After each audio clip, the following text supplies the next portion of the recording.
उड़ाऊ पुत्र ने सोचा कि वो अपने पिता के पास वापस लौटेगा ताकि उसका पिता अब उसको एक सेवक के रूप में ग्रहण कर ले। हालेलुया। ताकि उसको एक आमदनी मिल सके, ताकि वो अपना गुजर बसर कर सके। उड़ाऊ पुत्र ने ऐसा सोचा। ऐसा उसने क्यों सोचा मेरे प्रियो? उसने इसलिए सोचा कि उससे पाप हो गया था, उसने अपने पिता से बलवा कर दिया था। हालेलुया। और क्योंकि उसने अपने पिता से बलवा कर दिया था, उसको लगता था कि अब वो पुत्र कहलाने योग्य नहीं है। लेकिन जब वो वापस लौटा तो उसने देखा उसका पिता वहां पर खड़ा, उसको बाहों में समेटने के लिए। उसके पिता ने उसको पुत्र के रूप में ही स्वीकार किया, सेवक के रूप में स्वीकार नहीं किया। आमीन, हालेलुया।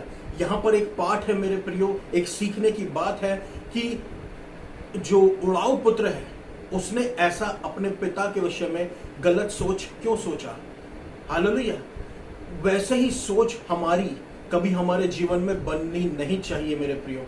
हमको वैसी सोच रखना ही नहीं है कि अगर हमसे कुछ गलती हो जाए, हमसे कुछ पाप हो जाए, हमसे कुछ भी गड़बड़ हो जाए तो हमारा पिता परमेश्वर हमको छोड़ देगा। हमारा प्रभु हमको ना कभी छोड़ेगा ना कभी त्यागेगा। परमेश्वर का वचन ऐसा कहता है।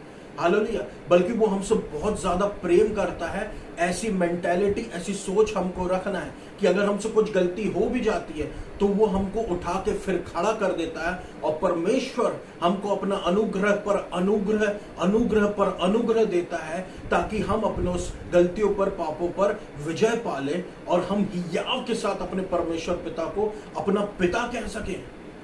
हालेलुया। अपना पिता कह सके, अब्बा पिता कह सके।